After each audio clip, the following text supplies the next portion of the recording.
Hey, what is going on YouTube? It is your boy Tropical NHL back at it again for a brand new YouTube video. Today we're here and back again to talk about the Montreal Canadiens, and today we're going to be making our projected lineup for the 2023-2024 season. Some early projected lineup because there's still times for a lot of changes to happen. There's still times for a couple of trades, and I'm going to give you guys my opinion on that. Also, I'm going to talk about a couple of players that I think needs to be traded before the season starts, because the Montreal Canadiens have a lot, but I mean a lot of players in their system right now, and they need to find some place for the young guys. You need them to play some good minutes, whether if it's in the NHL or in the AHL, but in both cases, there's a lot of players. And the Montreal Canadiens will have to get rid of some players before training camp starts. So yes, we're going to look at projected lineups that comes out of an article on NHL.com, and we're going to compare it with my own projected lineup, because you know it, when websites make projected lineups for the Montreal Canadiens, it doesn't really make any sense all the time. I've looked at this one and I was just like, all right, there's a couple of things that I don't agree with, so I made my own one. I made my own projected lineup.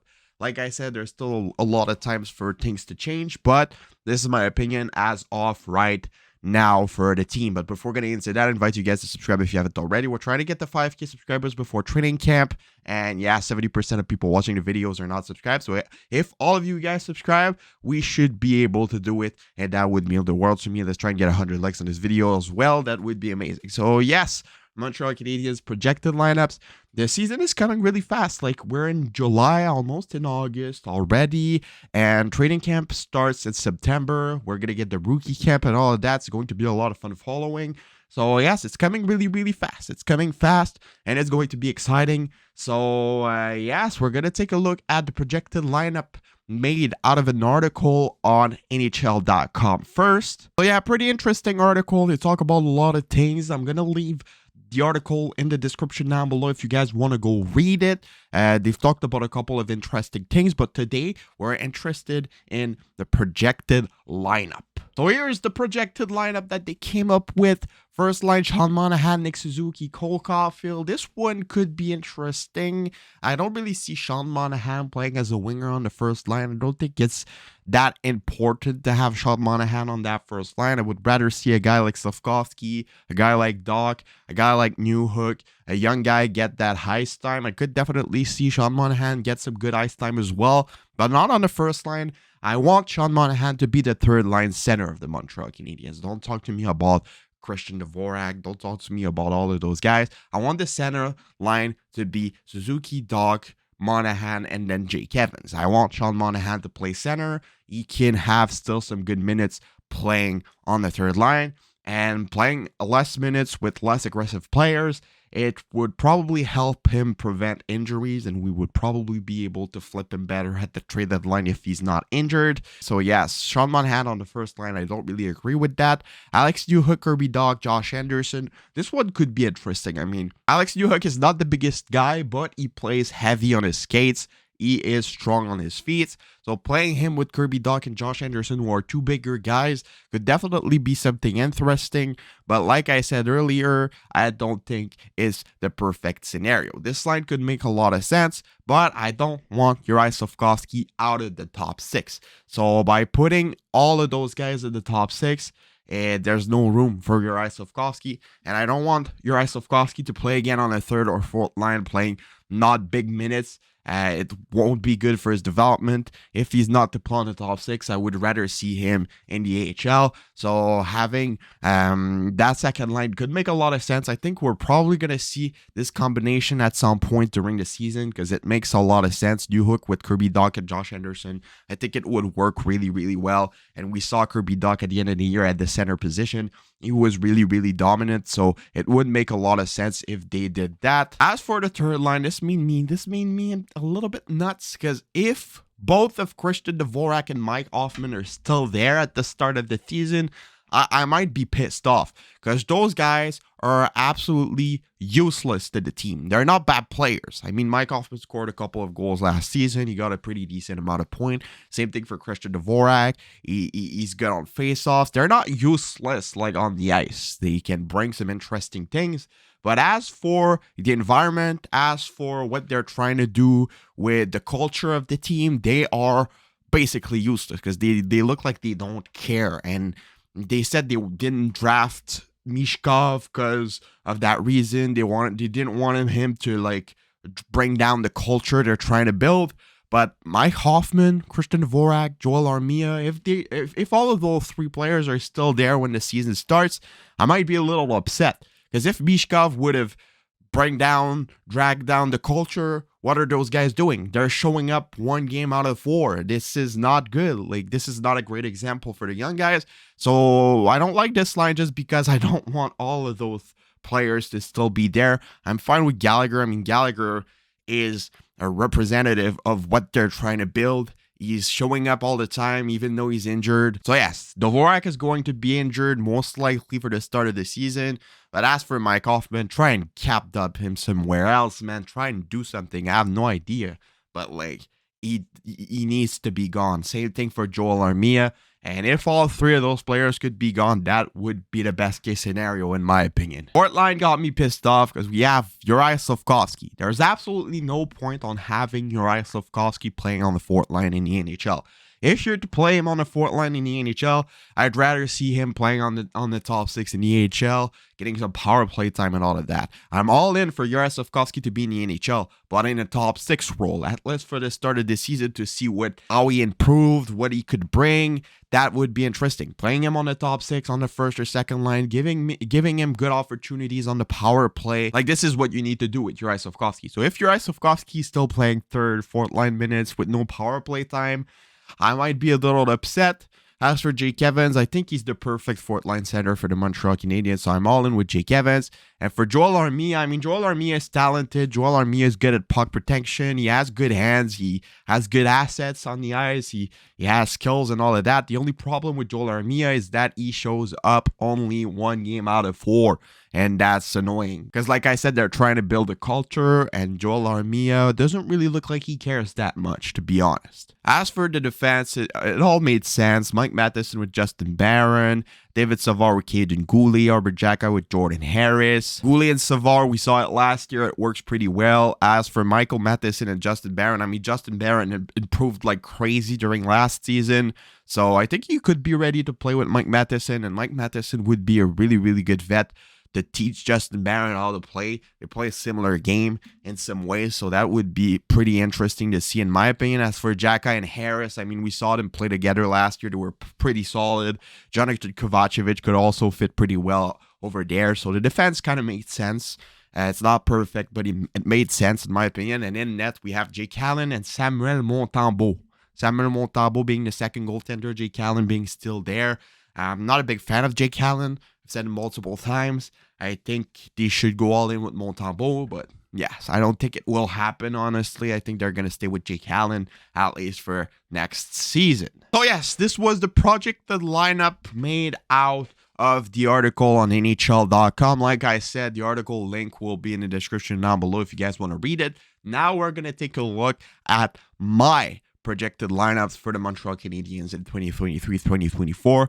It's a lot more interesting, in my opinion, and I think it fits better what Huss fans wants to see. So here it is, first line being composed of Alex Newhook, Nick Suzuki, and Cole Caulfield. I already made a video talking about this, saying that this line would be deadly. I got a lot of comments saying, yes, but they're all under 6 foot. It's not going to work.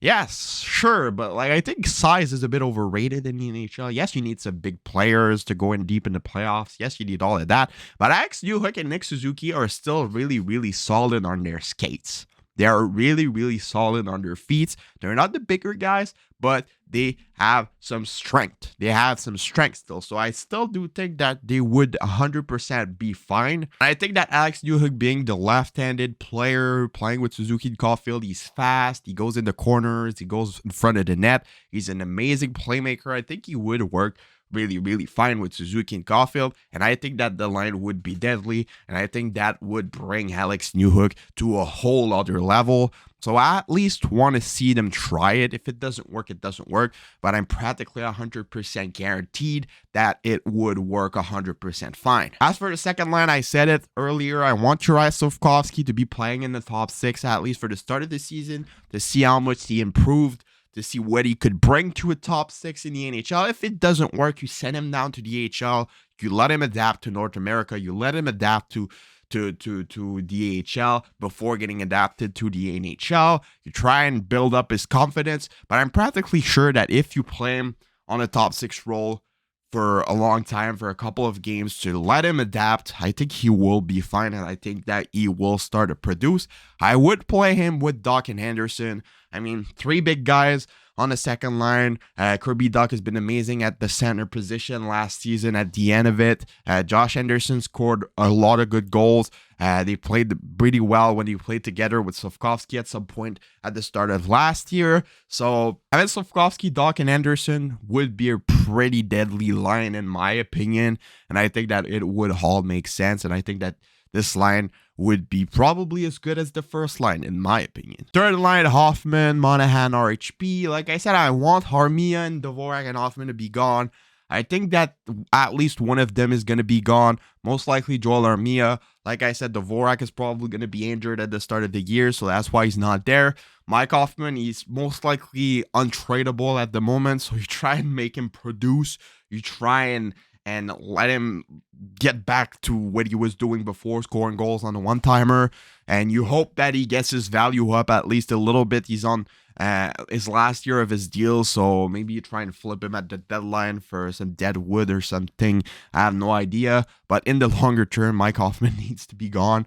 But yeah, third line composed of Hoffman, Monahan, and Raphael Harvey-Pinard. We did not have Harvey-Pinard on the other projected lineup, so it was a little bit stupid to not have him there, in my opinion. I mean, he signed a one-way contract. He still can go to Laval without going through waivers, but still, I think that he deserves himself a place with the performances he has last year to play with the Montreal Canadiens. And I think he's going to be a perfect third liner for the team. Fourth line, you have Pizzetta for the grit. Jake Evans, like I said, is the perfect fourth line center. And Brendan Gallagher, yes, it's an expensive fourth line player, but he's still capable of playing in the NHL.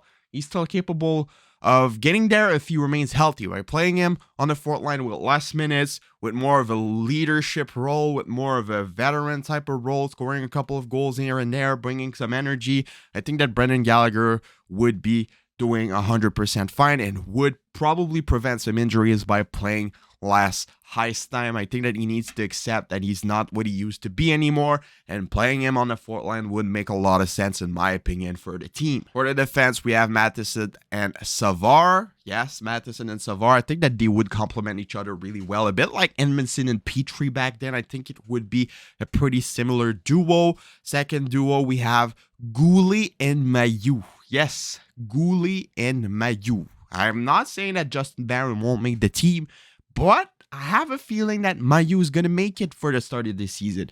They've praised him so much. I think he's going to make it. I think he's going to make it for his physical play. Yes, I know he needs to beat with Gary Bettman before and all of that, but I think that they're going to improve him to play in the NHL, to be honest. It's just some formalities, in my opinion, to have a meeting with him just to show that they're doing the right things. But yes, I think he's going to make the team at least for the start of the season. He's probably going to get sent down to Laval at some point, exchange with Justin Barron. But yes, I definitely think that Logan Mailloux could be in the starting lineup for the Montreal Canadiens on opening night. Play a couple of games here and there before getting sent down to the AHL. And like I said, Goulet and Mailloux would complement each other really, really well. So I think it would make sense. And as for the third pairing, I have the same as the other one, Jack-I and Jordan Harris. With what he was bringing last year, Jack-I needs to be on your starting lineup. He needs to be there. And Jordan Harris has been really, really consistent as well, so it will make sense. And in net, I have Samuel Montembeault and Kaden Primo.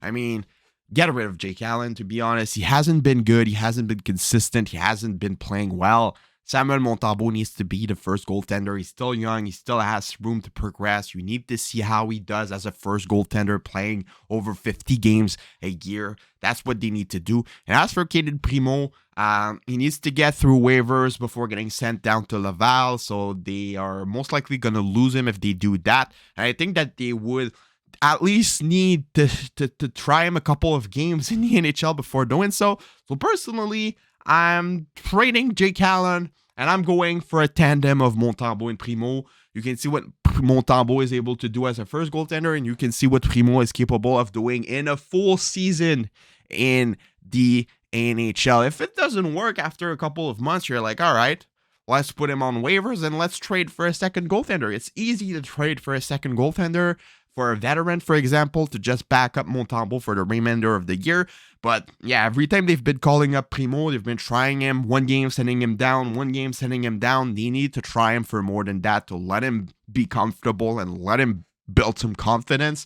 So yes, I think that they should go with that. I think that Jake Allen is a bit not as good as he used to be. He's a bit inconsistent and he's getting older. So yes, get rid of Jake Allen, please. That would be best for the future of this team. So yes, this was my projected lineup for the Montreal Canadiens in 2023-2024. Give me yours in the comments below. That would be absolutely amazing to read you guys' projected lineup. Subscribe, leave a like, leave a comment, share, do anything as you want, and I'll see y'all later for another video. Have a nice rest of your day, and bye-bye.